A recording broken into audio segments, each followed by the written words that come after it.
Hey guys, welcome back to Magic TV. My name's Craig. It's 9 o'clock, which means it's time for a Talk Magic. And I am here with, I've used this term before on the channel, but it definitely applies to this guy. The best kept secret in magic.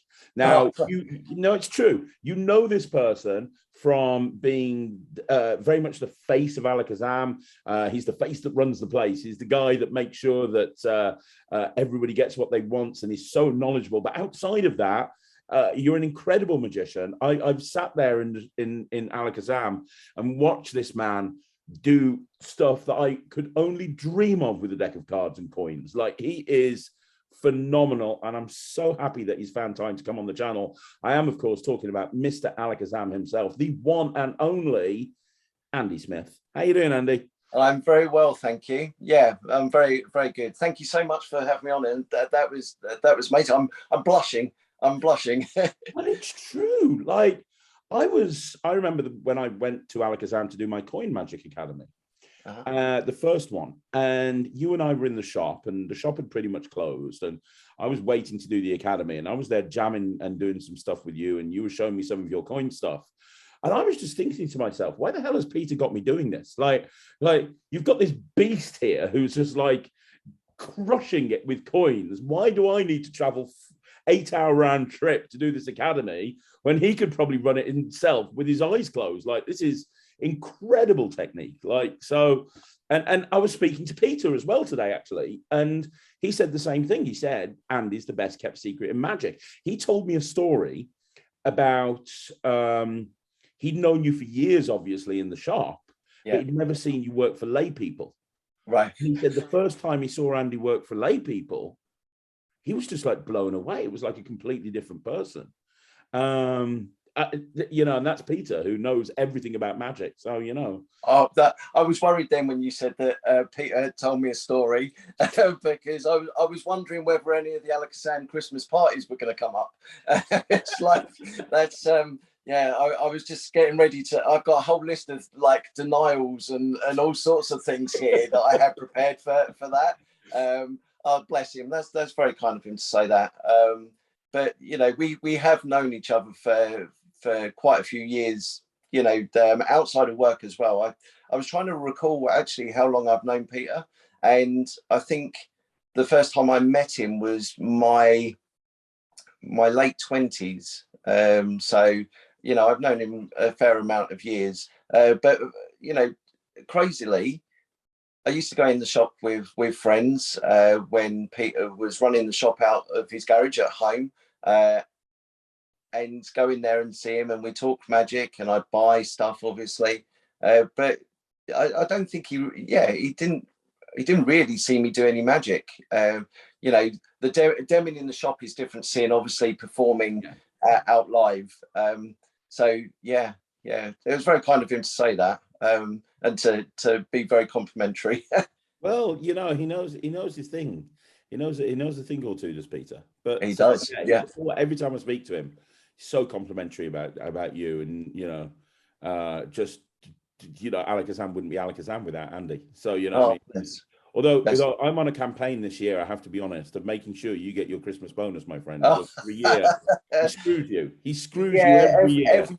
Every year, I have to go through this trial of trying to get my Christmas bonus. And one year, I will get my payback. I will get my payback. I keep threatening that actually I'll go through the $1 Billion Bunko book behind me here and just get whatever Simon Lovell's written in there, and then we'll turn the tables as if it works.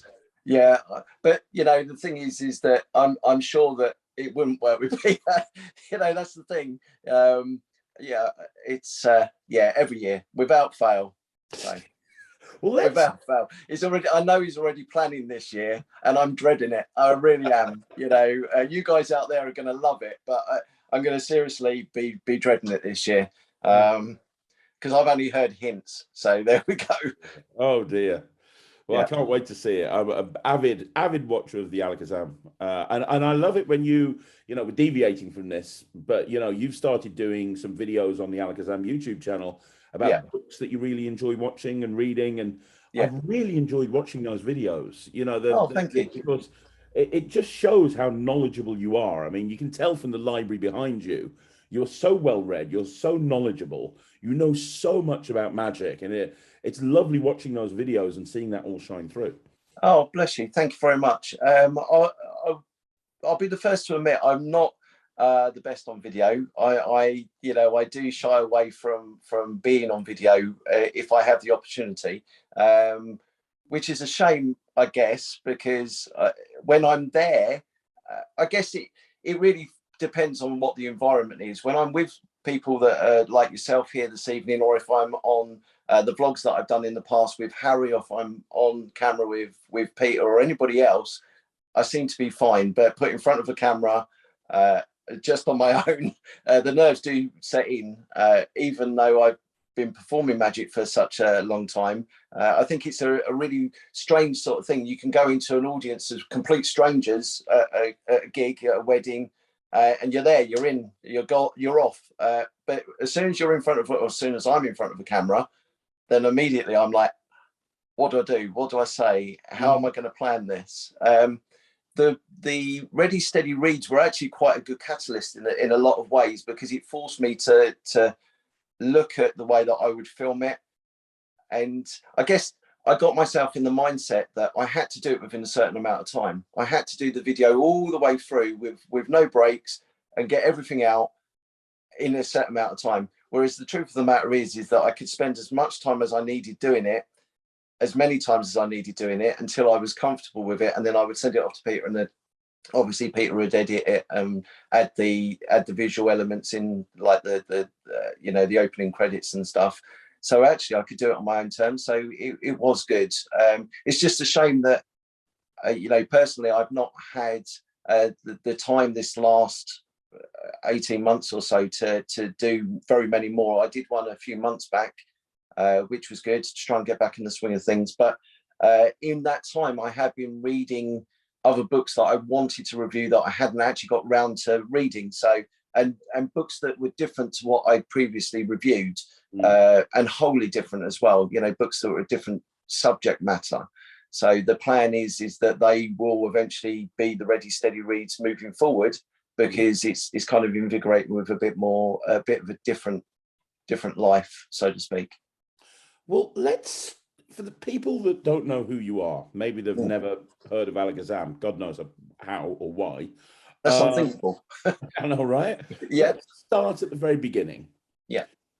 Obviously, you said you met Pete in your late 20s. Yeah. When did you get into magic, Andy? What was your origin story? When did the bug bite? So my parents brought me a magic set, as lots of parents do, when I was around about 7, 8 years old. It was Paul Daniels' magic set, because at the time they were the magic sets. And at the time, I played with the stuff that was in there a little bit, and then that went by the wayside. I'm one of 5 boys. I'm the eldest of 5 boys. My brothers are all sports orientated. And I guess at the time I just kind of thought, wow, not really for me. Not that I went into sports, but, I also quite like, art, drawing, those sort of things at the time. So my interest diverted in another direction. And then a couple of years later, I had to go for an appointment, a doctor's appointment, I think it was. And when we were in town, my mum said to me, she said, "What do you want for your birthday?" And we were walking past Athena in Maidstone. Do you remember Athena, the poster and bookshop? Posters and everything, yeah. Yeah. There's some quite famous posters as well, that used to be hanging up in the inside, just out of view. And she said, "What do you want for your birthday?" And in the window was a book. It was called The Illustrated Book of Magic by Edwin Dawes and Arthur Setterington. And I was like, I want that. And she kind of looked at me. I remember the kind of look that mothers do when they're thinking, that is the weirdest choice, because you've never, ever given me any indication that would be something that you would want. And she did. She bought it for me for as one of the birthday presents. And I read through it. I read it from cover to cover and absolutely loved it. And I had some birthday money left over. and in one of the what was then discount bookstores that had opened up recently, they had a copy of the Mark Wilson Course in Magic. So the hardback one, the one that had the top hat on the front with the balls floating on the front of it. Yeah, so I brought that and I read through that, and that became my working repertoire. Working repertoire in the sense that that was what I would perform for family. I would go through it. There were bits in there, the card magic bits, and just everything. I was quite enamored at that age with the cups and balls. I thought that was a brilliant effect. So I learned how to do that. And then from there, it just kind of went on. A friend of, actually my best friend, he'd gone away on holiday, and on one of the places that they went, there was a magician there who lived locally. So he picked up his flyer, and then the gentleman had said to him, give this to your friend and he can get in contact. We have a magic club over in Rochester, so not very far away. And then by the time we got to this sort of stage, I was turning 16. So yeah, 16, 17 years old. So I was eligible to go over to like their junior group. And then it kind of then went from there, as many people do. You join a magic club and then you meet other magicians. It kind of stems out from there. So very traditional, I think, in the way that I kind of approached it. And yeah, that's kind of how it went. Did you have any aspirations at that age of being a gigging magician? No. That you wanted to do, or no? No. I wanted to be a teacher. I wanted to teach junior school. That was my aspiration. I think there was two aspirations at that point. Was to be a teacher, either English, because I love English, or art. They were my two kind of avenues that I was thinking would be plausible. I disappointingly, in some respects, I didn't make much of an effort. I think I got to my senior school years, and it was kind of like we go through. I did business studies. I stayed on for sixth form. I did an A-level in English. I did, kind of the run up to doing things that I was maybe aspiring to, and then it just kind of halted. A lot of my friends, to be perfectly honest, were going off and just getting jobs that were fairly standard, normal, working in retail, working in an office, not necessarily, things where you would have to have good grades, but that's what a lot of them were doing. And there were a few that went on and did other things, and learned crafts, learned professions. So I kind of slipped into the retail environment, and that's where I stayed. I didn't move from retail. I kind of diverted a few times. I worked in optics for quite a while. So I worked in optics. I worked for Specsavers for a few years. I trained up to work in the lab for Specsavers. I moved over to Boots, worked in the lab there for a few years, and actually left Boots to start working for Peter.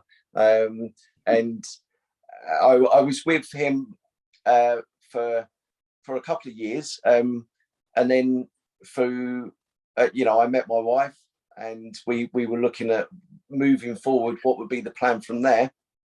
So I left there and went into other retail environments, and then eventually ended up back at Alakazam. Well, let's just rewind a little bit. So, yeah, because I want to ask you a few questions about that. So, yeah. I know you as a gigging magician. Obviously, you work at Alakazam, but you do gigs as well. Yeah. My first question is, when did you start doing gigs? Was it before you started working at Alakazam the first time, or was it being around Alakazam that kind of pushed you towards becoming a gigging magician? No, I was doing gigs before I worked at Alakazam the first time. I at the Medway Club, which I became a member of, there were a few professional magicians there that started passing out work to me. Most notably, Nigel Mead was one of the first ones. Nigel had some residencies at different places.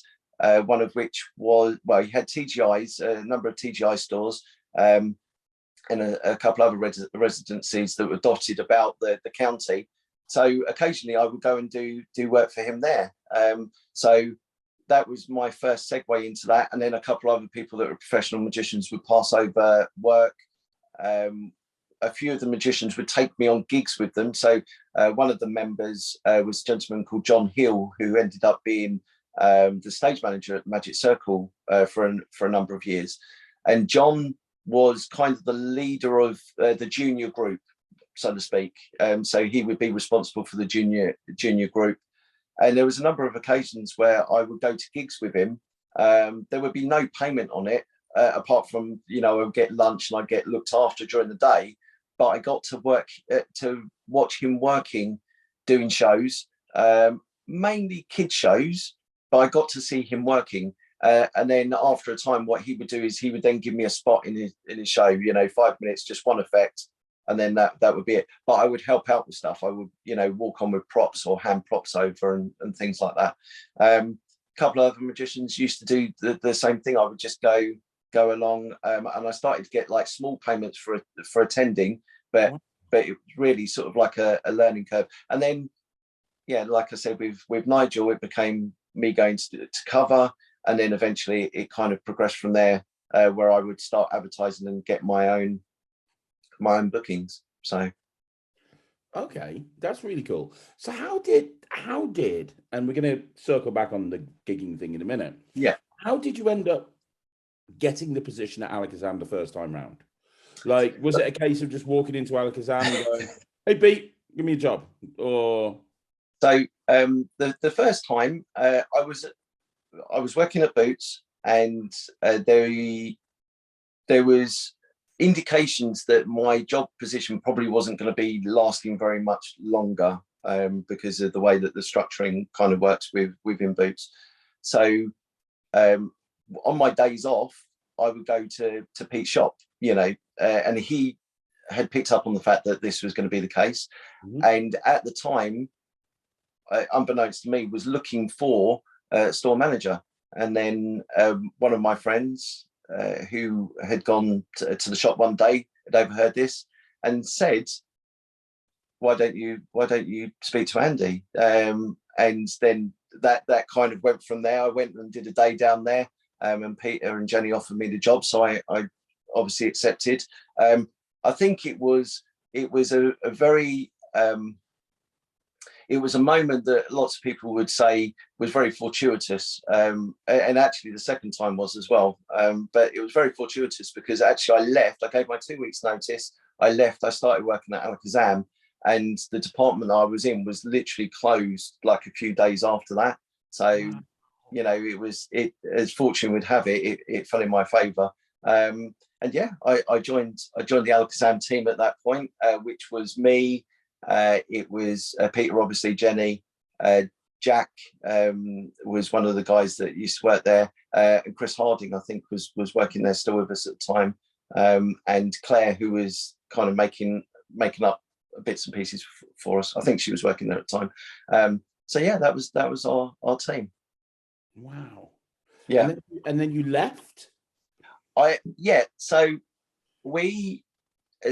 like I said, I met Debbie, and the intention was to start a family. And so, for me moving forward, I needed to have a look at the other new avenues to support us as a family moving forward. So yeah, broke my heart, but I did leave, and went and joined as a manager working for Allied Carpets. I started as an assistant manager and then was promoted to manager, and I was there for quite a few years, and then it kind of that went into receivership. So I was suddenly, now what do I do about a job? Just as me and Debbie were getting married, it was like, I have no job here now.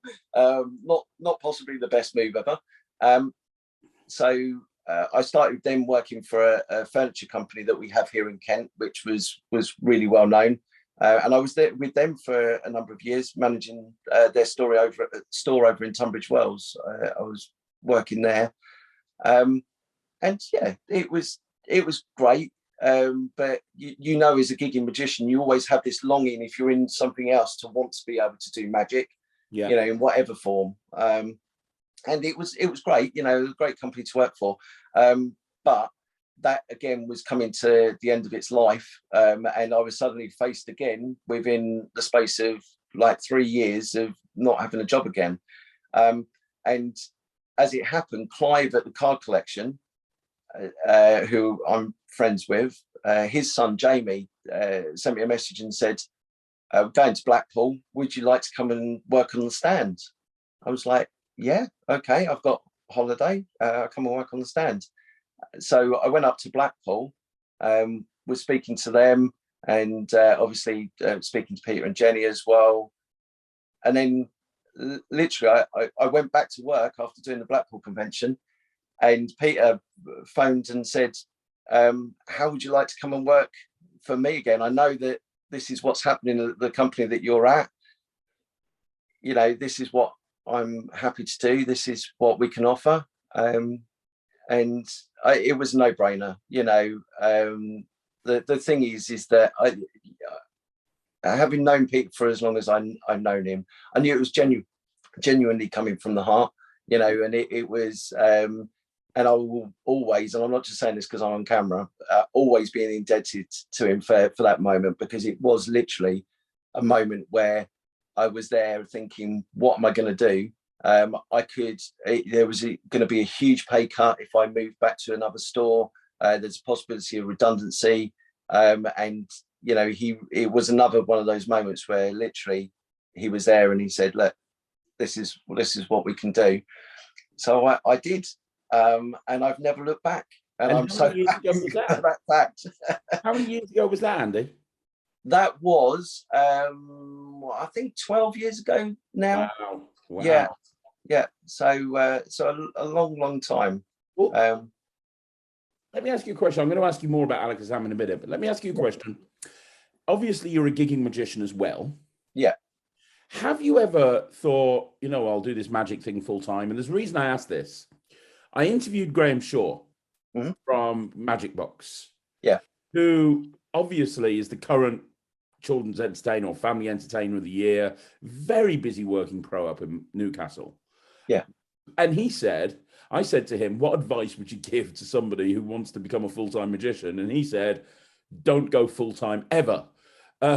He said, you know, I'm so lucky that I've got Magic Box that I work at, because I wouldn't want to just rely solely on being a professional magician. Yeah. Because it's a difficult industry, you know, even though I'm busy and I do illusion shows and, you know, and he kind of said that, which flies in the face to so many other people I've interviewed that go, I'm a full-time professional magician. I love it. I'm a full-time professional magician. I'd love to know your thought on this, because you have the skills, you have the chops, you have the ability to be a full-time pro, but you've always had that retail, whether it be with Alakazam or something else, through your entire career, you've always had this retail background as well. So is Graham right, or? If I was to say yes straight away, then yeah, I probably would agree with Graham from my point of view. However, I love gigging. I do truly love gigging when I go out and gig. I think it all comes down to balance for me. In a couple of different areas, when obviously you're exposed to magic all the time when you're in a magic shop, you know, that is the job.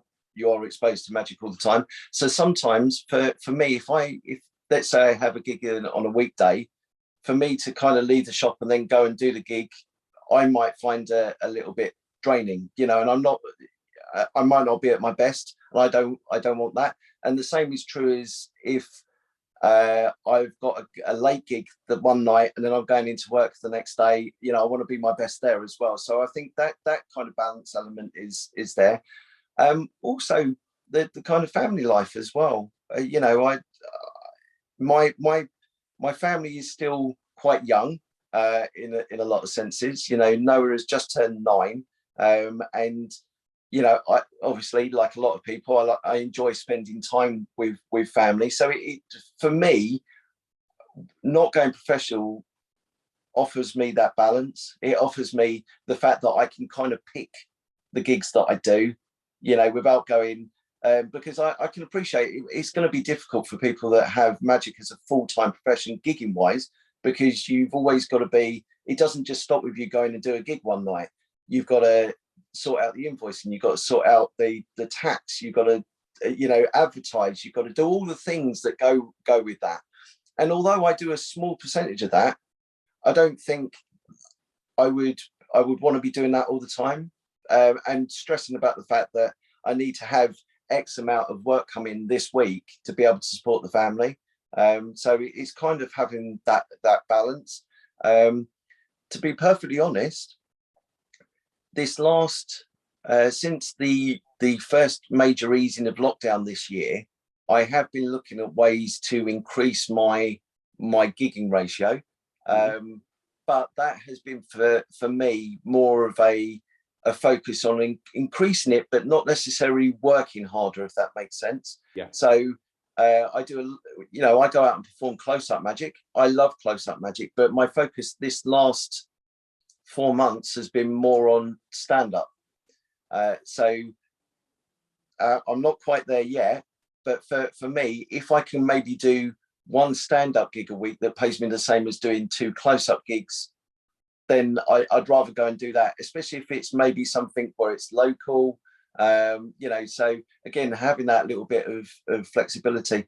I watched probably at the beginning of this a wonderful lecture by Drew Backenstos, and he kind of has to me, the impression that I got was that he kind of has the same mentality. He has this, I can pick what I want to do, and it covers my needs, if that makes sense. Yeah, it covers my needs, and it's kind of working smarter rather than harder. So I've got myself into a bit more of that kind of mindset currently. That's great. That's awesome. That's fantastic. But I do still love the close-up. So I will just add that in there. I still do. The other thing that Pete said to me is recently you've really been getting into mentalism as well. Oh, just a small bit. Just a small bit. And the reason is because I'm finding mentalism fascinating just purely for because it's something different. It's something that is not a card effect. We look at card effects. I've got tons of books on card magic up there. They're great. There's lots of great magic in there, that you watch on DVDs or you're reading books, you see other magicians do, and lots of other different types of magic that are equally as great. But I find with mentalism, because it's something that I've never really delved into that deeply before, now it's challenging me in other ways. So I'm kind of thinking now, how would I approach it this way for, let's say, a card trick, or let's say this effect here, and it's kind of made me, it's kind of forced me to look at new avenues and new concepts, and I'm enjoying it just purely for that reason. I've spent an absolute fortune on stuff that I never would have bought before. I bought an easel the other day. I brought an easel to put a dry whiteboard on. Jamie Dawes, when I told him, Jamie Dawes was like, "That is so funny." I was like, "What's so funny about it?" I said, "I'm not going to use it. I will be using it." He's like, "No, it's just so funny that you're getting excited about an easel." And I'm like, "Yeah, I know. I've got tons in the drawer down there. I've got like tons of billets that I've pre-folded that will last me probably like 2 years." But they're there, and I'm going to make a point of using them. So yeah, I'm just enjoying. I'm enjoying that sort of thing at the moment. But it's interesting because it kind of cross-pollinates into other things that I've been doing, and I think that's all important as well. And I think that's a good thing about having a broad interest in lots of different facets of magic, is that it allows you to kind of borrow bits from other people, like kids entertainers. I've never done a kids show in my life, but I watch children's entertainers and I think they're amazing. I've got I've seen shows that parts of shows that you put up online. We've got a friend of ours called Jeff Lucas that did Noah. I think he did Noah's last, his fourth or fifth birthday, and he was absolutely brilliant. You know, I've known Jeff for years. I've never seen him do a kid show, but when I saw that, I was just like, this is great. But there were little bits in there. I'm sitting there analysing, going, oh, do you know that bit of time in there was just really good. Could I apply that to this?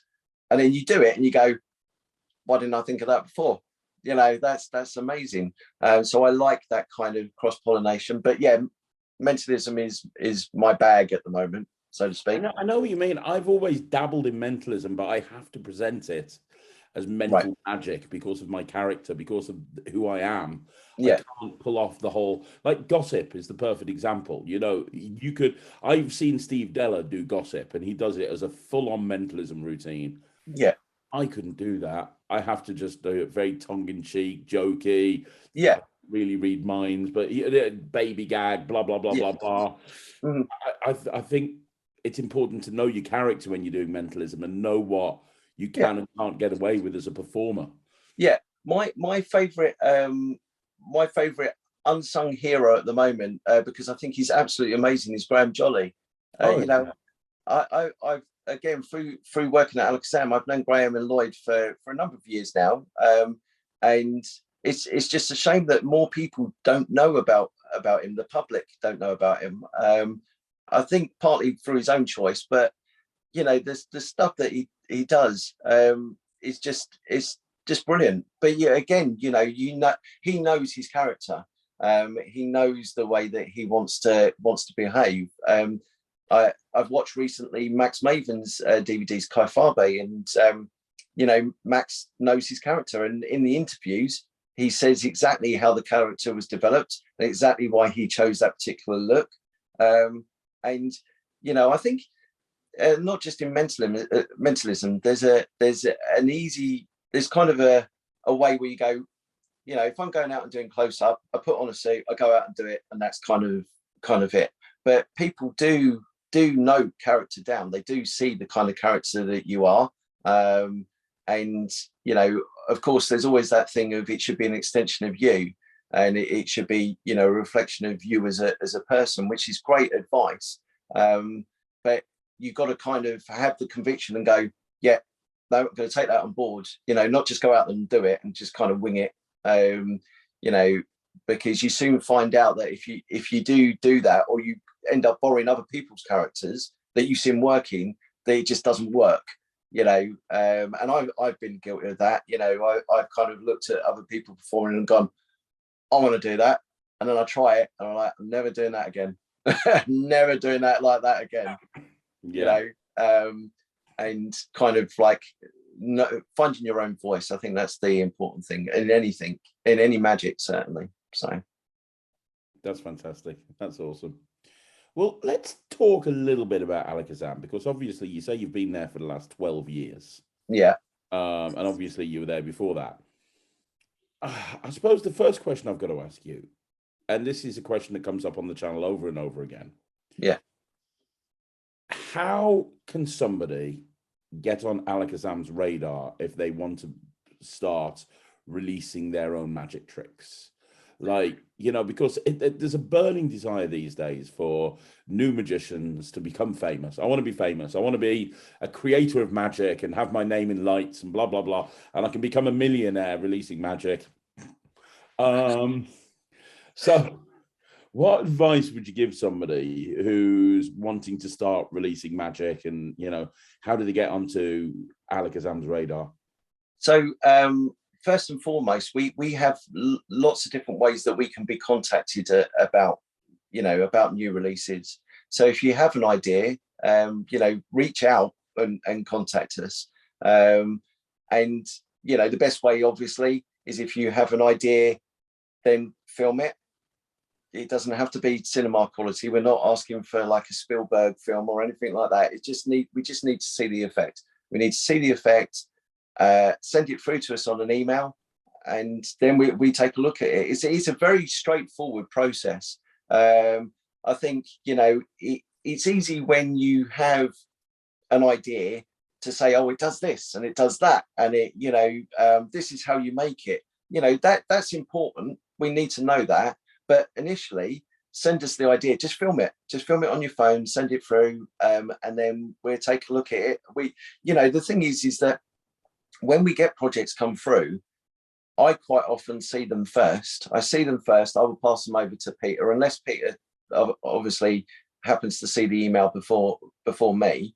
Then I'll pass it over to Peter, or I'll show Harry, and then the three of us just sort of discuss it, and then we kind of move from there. But the process itself is very straightforward, in the sense of just send us over that video.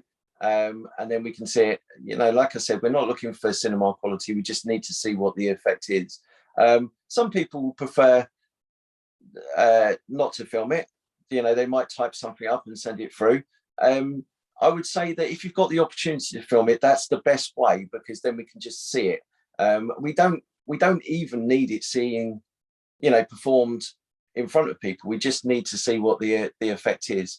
And then we kind of go from there. I try as much as possible because obviously we do get a lot of submissions come through, and occasionally we will get those items that come through and they might be similar to something else. So we try and, stop it at that point if we can, because there's no point us saying, oh yeah, that's great, and then finding out X amount of time down the line. So we do our homework about stuff. And if I don't know, then Peter or Harry, or there are resources where we can find out about stuff.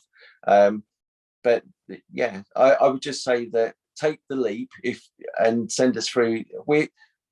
Nothing that you send through, we're going to go, oh yeah, that's just rubbish. We will look at everything. We do look at everything, and we have that process. And then as the process goes through, we just contact you between us, and then hopefully bring it to market. And is there any advice that you can give people on how to make a successful trick? Because you've seen millions of tricks, not just the ones that Alakazam have produced themselves, but every day there's new tricks being released that are coming into Alakazam, and your part of your job is to look at all of this stuff and advise your customers on whether it's any good for them or not. Yeah. As somebody who's done that for so many years, is there any advice on how to make a successful trick? Well, I think there's lots of components that go into the successful trick. I mean, the effects obviously has got to be worth releasing, so that's a given. It's got to be easy for people, I think, to understand. From an effect point of view, it's got to be easy for people to understand. I feel from a purely marketing point of view, that's a given as well.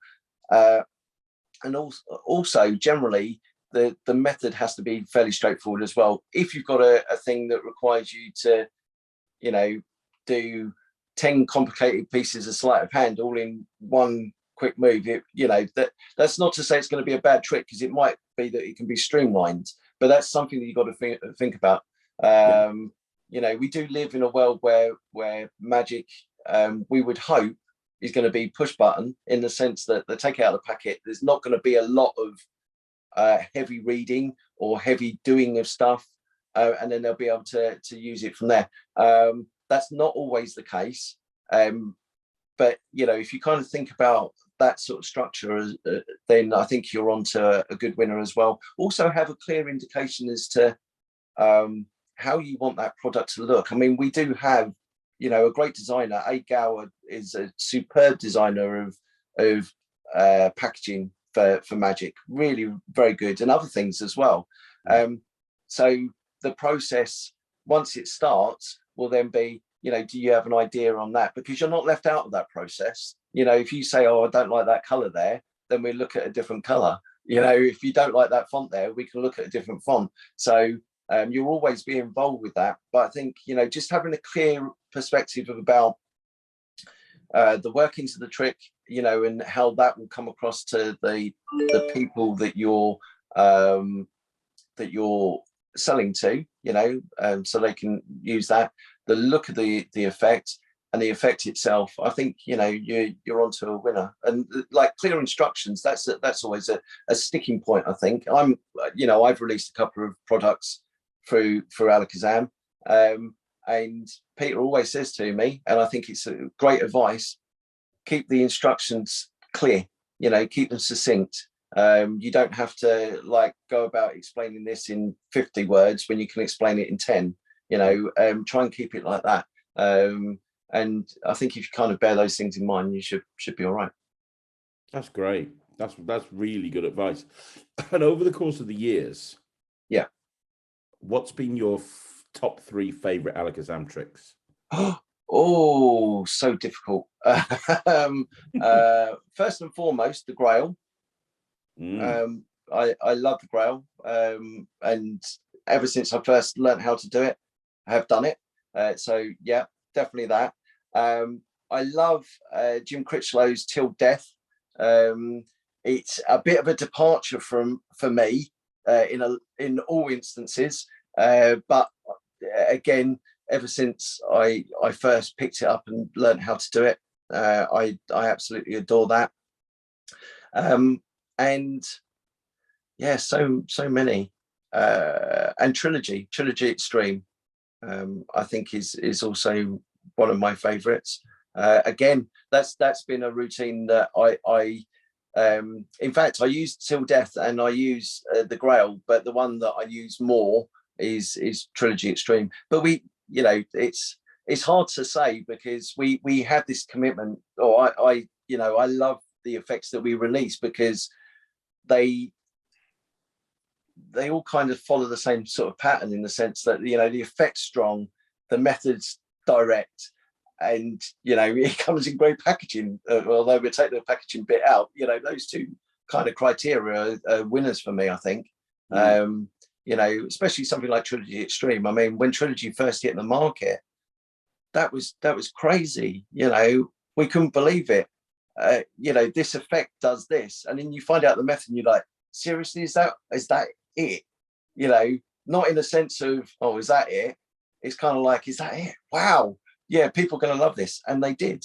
The Grail, such a strong effect, and then but such a direct method.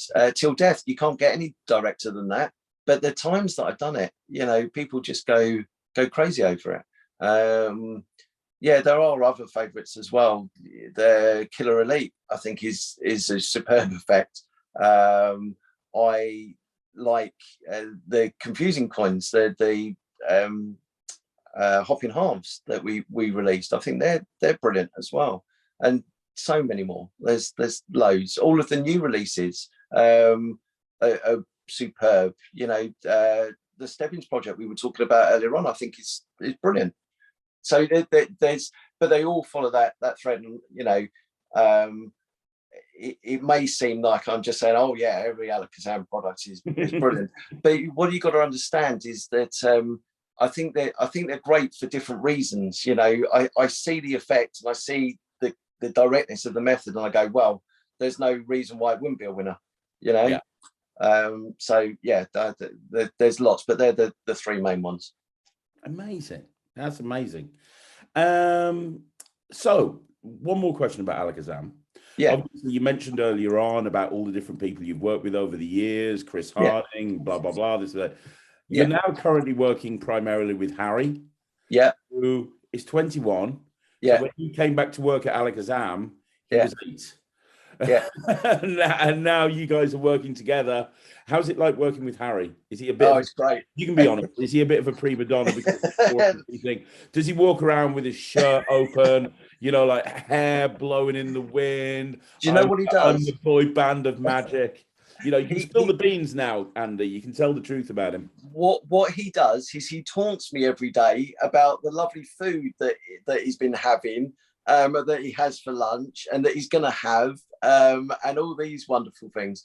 Harry's great. It's good. We have a working relationship. Well, it's not even. It's just like a working friendship. It really is. It's really hard to sort of like put into words because we just have banter during the day, and I think the thing is that I learn a lot from Harry as well, because from a magician point of view, Harry would be the first to admit that he's not been in magic very long, but he'll go and do a gig or do an effect, or he'll perform on a camera, and then he'll tell me about something, and I'll go, oh yeah, that's really, really neat. And it's kind of like that fresh perspective from a fresh pair of eyes. And he's a great magician. He is a great magician. And I think that's the key. He's kind of a great magician, even though, like I said, he'll say that he's not been doing magic that long. And I do like the fact that we chat about magic from a fresh perspective. And like I said, we have banter, which is normally about food, to be fair, and about like other things. He has tried to tell me lots of times about football. I don't know anything about football. He's an avid Arsenal supporter, which is great because you just see the enthusiasm there, and it's really good. But he does try and enlighten me about that. I don't think it's working, but I enjoy hearing about it as well, just because it's so enthusiastic. But he is a joy to work with. He really is. That's cool. That's really good. Yeah, I think that I was saying to Peter again earlier on today that I think that the whole thing with Alakazam at the moment and everybody there, and I'm including Jamie Dawes and Wayne Goodman in this. Yeah, you guys just seem to have it all together. It's good. Yeah. We the thing is that the team, we all are heading in the same direction. I think that's the key. Part of the team dynamic is that you want people heading in the right direction or in the same direction. And although we may not always agree on stuff, there's never any heavy disagreement. It's always like, oh, what do you think of this box? What do you think of this design? Yeah, well, no. Or what don't you like about it? And then it's conversational, and then we kind of digest it and talk about it, and then move on from there. I'm no expert in design, but sometimes I do see stuff, and I will say, I don't think that really works. The same as Peter might see something and go, oh, I don't know if that really works. We're all singing from the same hymn sheet. I think that's the important thing, and we enjoy doing it at the same time. And again, there's that kind of mutual respect for each other's opinions. If I have an opinion about something, it's not dismissed. It's it's talked about, and then we kind of go from there, and we end up where we currently are ending up with great products coming out. And all the other things that we're doing, like the lives and all of those sort of content related things that are working for us. So yeah, it works. Yeah, you guys really are embracing social media, with the lives, live launches, and all the stuff that you've got going on. It's you don't see a lot of other companies that are doing the same thing. It's good to see. It really is. Thank you. Well, we're enjoying doing it as well. So that's the important thing. Well, let's very quickly. You mentioned earlier about a couple of your own products. You bought a couple of products yourself through Alakazam. I did. Can we talk about those a little bit? We can, yes. So most of the releases that I've done have been downloads in a couple of different areas. They were card magic ones. The first one was a download. I think it was the first one. It was something that I did. It was a variation on some of the card effects that were in the Bob Austin book. So I took something, a plot that he had in there, that I came up with different variations, and that was released as the Twins Legacy. I think that was the first proper release that I did. Then there were a couple other downloads that I kind of appeared on with variations on things. So they weren't separate releases as such. They were just variations on things. There was a couple of ideas, I think, that I put on the bit book when that was re-released. Then we had a product called a Guaranteed Win, which was a physical product that was released. It's kind of weird to explain, but if you think kind of like a packet trick where cards all of one kind become a card that is chosen and then turn into a raw flush at the end, that was quite a neat quite a neat thing that I was proud to kind of come up with. And then from there was a few more downloads. The downloads being, I did BK Aces, which was is an ace assembly, and something called Double Vision, which is like a card splitting effect, which had their genesis about the same sort of time, because I love card assemblies. I love like the ace assemblies. I don't always agree with the kind of way that they're structured, but this was an ace assembly. The splitting effect was where a card split into aces, so they kind of complemented each other. And the other one that I did was something called Improvisio, which was myself, Dave, Harry, and a guy called Chris. We did Improvisio, which was a set of 4 effects that were in Proctor Magic. That was great, and there is a follow-up that I have been planning. It was great because the effect that I did on there, people were going crazy for. I did it on a vlog with Harry. It's where a pen wraps, it taps apparently of its own accord on the surface of a table or on whatever you put it on. So we filmed it and we used it as part of the effects that were on Improvisio. And then there are a couple of other ones that are planned. That's always going to be my next question. Have you got other stuff coming out down the line? Yeah, there are some. There's another packet trick which I'm still tweaking, which is like a family orientated card trick. I think you showed me this last time I was in the shop. I did. It involves aliens, which is all I'm going to leave it there. It just involves aliens. So, but I'm still tweaking the handling on that, because I think it can be refined a little bit. And there are a couple of other things as well. There's an ace cutting effect that I filmed as part of a lecture for Leo's Day at the beginning of the year, which I think is going to be the next one. So that's the spectator cuts the aces, and there's a couple of other coin ones as well. But yeah, they will come out eventually. It's just slotting in time and getting the filming done, because we have lots of other great products as well that we're working on. Right? Yeah. And I was going to ask you that. Can you give us a sneak peek? You don't have to say product, anything at all. Can you give us a sneak peek of anything coming out in the next couple of months, 2 or 3 months? Alakazam are always working on about 1,000 things at the same time. Yeah, there is some stuff by Chris Congreve. I know that is going to be done. There's projects that I'm trying to keep a little bit more under wraps. But suffice to say that the projects that are being worked on, that are going to be filmed over the next couple of weeks, they're going to be amazing. There's so many great products that we're going to have coming out over this next 12 months. It's just going to be crazy. But I know that you guys are going to love them. I know that because I've seen the from that stage of starting the effect, what the effect is for a start, and also the other kind of bonus ideas that have been thrown around for things as well.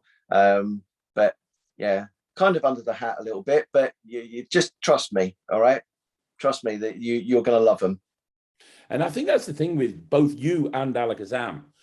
People do trust you. Like Alakazam, I was saying this to, can't remember who I was speaking to, some of the guys at Murphy's actually.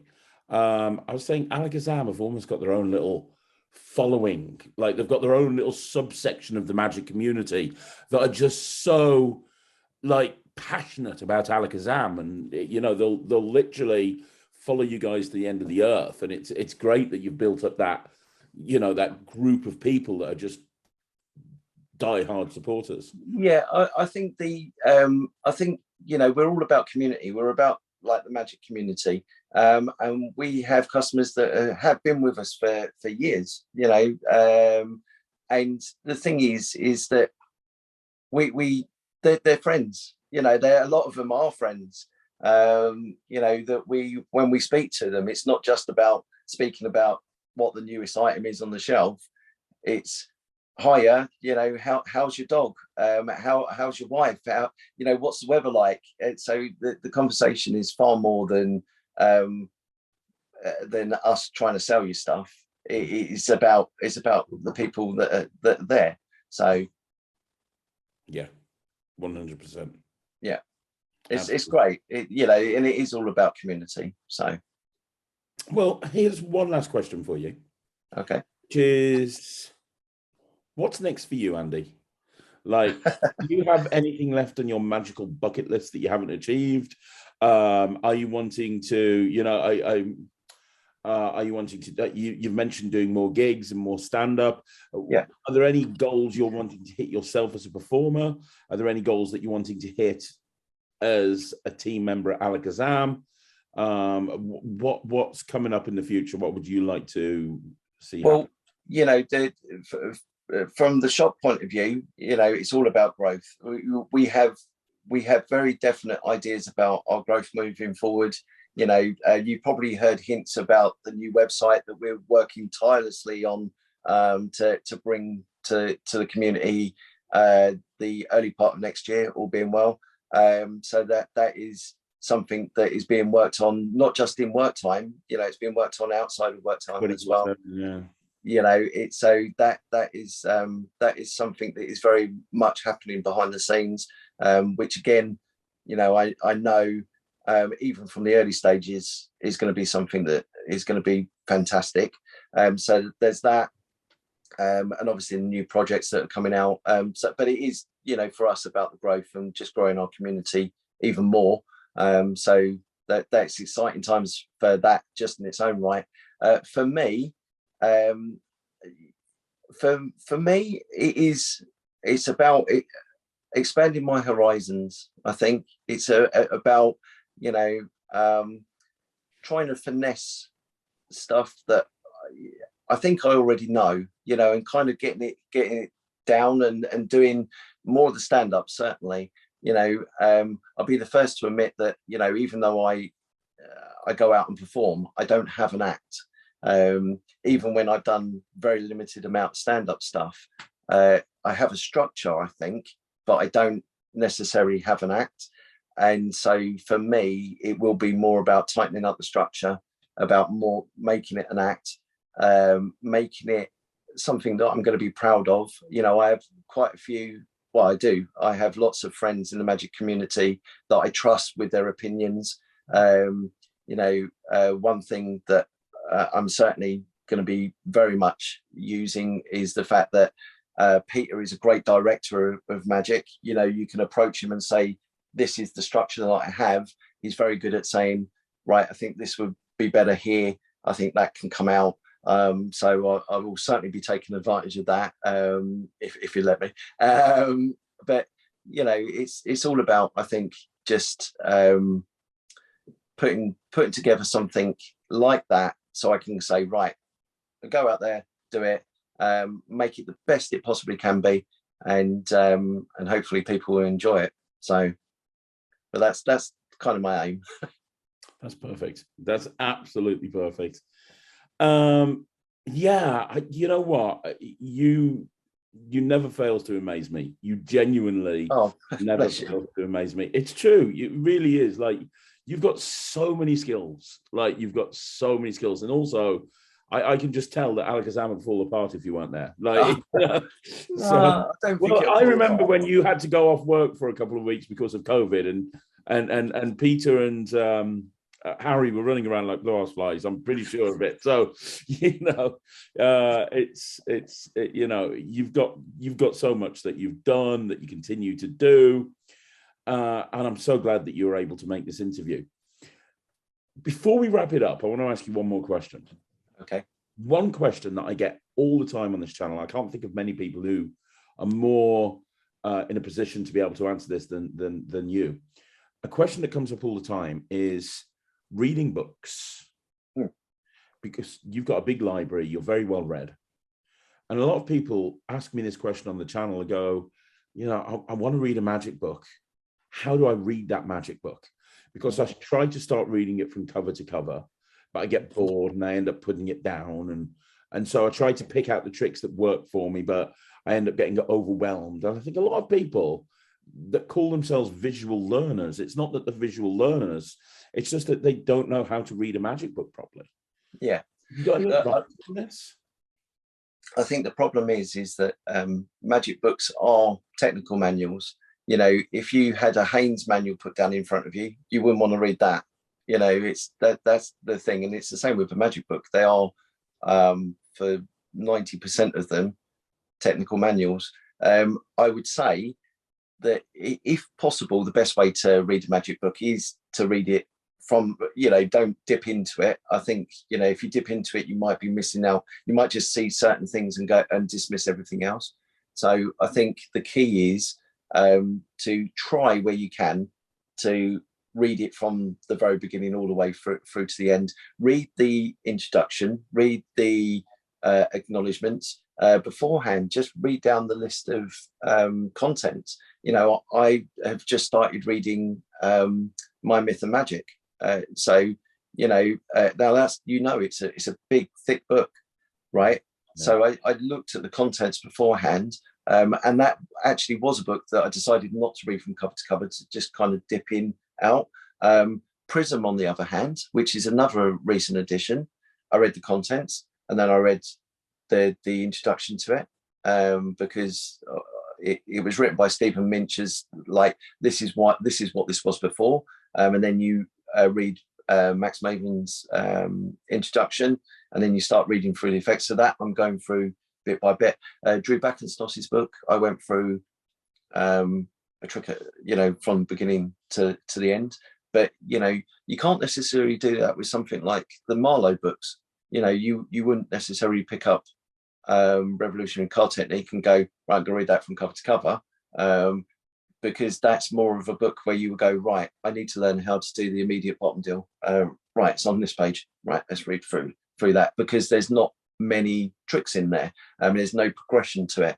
So I think, you know, maybe decide on an individual basis how you're going to do that, but always try, if you can, to start at the beginning, unless it is something like Revolutionary Card Technique, because you're not going to really sort of like do that, or you might, but it's highly unlikely. And then just try and make your way through it, because then you see the thought processes from the person that's written the book. In Drew Backensdoss's book,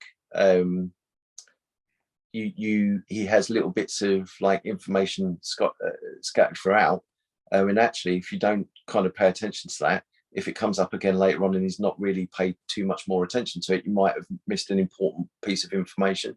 So in that sense, I would read it all the way through. But try not to think of them as technical books, unless they are something like I've just said there with the Marlo ones. Just try and read them all the way through if you can, and try and get into the mindset of the people that have written the book. That's brilliant advice. Amazing advice. Honestly, I hope that the people that have watched this have taken notes and listened to what you've said, because this has been an incredible interview. It really has. Oh, thank you very much. Well, they know if they have any questions, they can always reach out to me. You know, I'm on the emails. I go through the emails every day. We have the live chat. We have the telephone. You know, people that are friends on here, they can always message me through the Alakazam Facebook page. You know, and information will get to me. You know, people can reach out to me in lots of different ways. That's great. That really is. And if people want to, obviously, Alakazam have two stores, don't they? They have an American store. Yeah. And have a UK store that covers the whole of Europe. So yeah, I'll put the links at the bottom, but it's www.alakazam.co.uk. Is that right? Yeah. Yeah. And alakazamusa.com, I believe. That's the one. Yeah. There you go. And we've talked about all the different things that you do. Every Tuesday, is that when the live is? Every Tuesday, yeah. There's a live 2:00 Facebook page or on the YouTube channel. Why do we never see you on the live? I have occasionally been on there. You know, they have that down, so that's good. Occasionally I'll do crop up on there, and I will be on there at Christmas, obviously, because I need to win my my bonus. So. Right. And then the live launches normally take place once or twice a month, don't they? Yeah. So the live launches are normally on a Wednesday or Thursday, I believe. But the best way to know of a live launch, subscribe to our newsletter, just sign up on our website, and then all the updates go out from there. And obviously they're mentioned live as well. So if you're after knowing when they're going to be, that's the best place to look. And then one other thing that we should talk about is obviously the academies. Yes. Of course, Alakazam pioneered this stuff. I mean, now we have the masterclasses with Vanishing Ink, and we have the Penguin Lives and the At the Table lectures. But Alakazam were one of the first people to jump on that. And so the academies are great because, again, it's a communal thing. We had the intention that people should feel like the tutors are talking to them directly. You can watch from the comfort of your own home. There's no rigidity to it. It doesn't feel formalized in any way. Although the tutors generally have a set lists, that doesn't mean that they're going to stick to it rigidly. If you look at some of the academies in the past, for example, people like Mark Paul, Mark Spellman, and a couple of other people, John Carey, their academies have gone on for hours because they kind of deviated and stuff. But you're not, when you pay for the academy, you're not paying any more because we had extra stuff in. If you pay, I don't know, $49.99 for a 2-day course and it ends up being 10 hours long, then and you think, oh, I'm only going to get like a couple of hours each night, then we're not going to go, oh, well, actually you owe us for the other 6 hours. It doesn't work like that, because it is all about the community. It's all about this value, and the tutors are great. We've had lots of different diverse tutors talking about different subjects, imparting knowledge that they may not necessarily have done before, and it's really good, really good. And from the experience of doing your last coin course with us, that people are there to ask questions, and you can kind of jazz a little bit, and the people are reaching out to you directly, so you can directly answer them back and say, well, actually, and you go over stuff again, and it stays in their course for them to refer to at a later date as well. And the other thing is that there are multiple courses as well. Your coin course, for example, it was great. We had a huge amount of people following that, and you've got your next one coming up this week. So that's going to be another influx of people, the people that are kind of following on the journey with you. So that's good as well. So they don't feel like they're having to do it on their own. They don't feel like, oh, I've learned the basics, where do I go from here? Because now they learn the basics, they attend your second course, they learn a little bit more advanced stuff, they attend the third course, learn a little bit more, and then in between that, they're getting your little tips and ideas as well. So, it builds up that kind of community element, but also the fact that they're not having to do it by themselves. And if they come along to your course this week and say, I was on the last course, I had a question, then that's great. If they watched you just lecture, once you're gone, unless they send you a message, that's kind of it, Exactly, yeah. Or it could be. Whereas now they may have thought of something in the interim where they said, oh, I performed this from your first course, but I do have a question, in which case you can kind of answer it. But, that's what we aim for, is the communal element, and it seems to be working. So. And I'm going to put you on the spot again, very quickly, one last time. What are your top 3 favorite academies? If people haven't seen an academy before, an Alakazam academy, and they're going to jump on and buy a couple of them, what are your top 3? Mark Paul's Accimentalism, because it's absolutely chock full of amazing stuff. And this isn't just because you're on the other side here. Your coin course, like I said to you earlier on, I think is amazing, purely for a couple of different reasons. One, it's extremely well taught. 2, you learn some fantastic magic. And 3, you progress through to the stuff you're doing in the other courses as well. So that gives people the opportunity to learn and grow. So I think that's really good. And I couldn't single out one of them, but Mike Vincent's courses, because I think he's done a couple with them. I think he's done a couple with us. They're just, even if you just have Mike's courses in its own right, then you'd be set. Just so much knowledge in there. Will Houston's, I think, were great for similar sort of reasons. Yeah, there's so many great ones. There really are. But this is the thing. They're for lots of different reasons. And this is what another offer is, that it just allows people such a diverse range of subjects to choose from. Don't just think, oh, yeah, they're all card magic, because there may be like 6 or 7 that are on card magic. However, they each offer you something different. So, there's that as well. But yeah, there's lots of great choices. So I recommend checking them out. Amazing. Andy, like I say, this has been an incredible interview. Thank you so much for finding. Oh, my pleasure. You are the man. You are the heart and soul of Alakazam. I genuinely believe that. And also an incredible performer. And one of my personal goals one day is to see you perform live, because I've been told many times you're incredible. So I need to see this. No pressure then. No pressure. No pressure. So I'm looking forward to seeing you. Like you said, I'm down at Alakazam next week. So it's going to be good to catch up in person, not over Zoom. But seriously, man, thank you so much. I'm going to put links down to your socials and Alakazam socials at the bottom. I encourage people to connect with you. If they email in if they email in Alakazam, there's a very good chance it's going to be you replying to them. Yeah, I'm sure it will be. Yeah. So, thank you so much, Andy. Oh, you're very welcome. Thank you very much for having me, Craig. No problem. Guys, leave a comment down below for Andy. Let him know what you think. He will read these. And don't forget, I'm going to be back again tomorrow with another 3 videos. So I'll see you then. Andy, thank you very much. Guys, my name's Craig from Magic TV.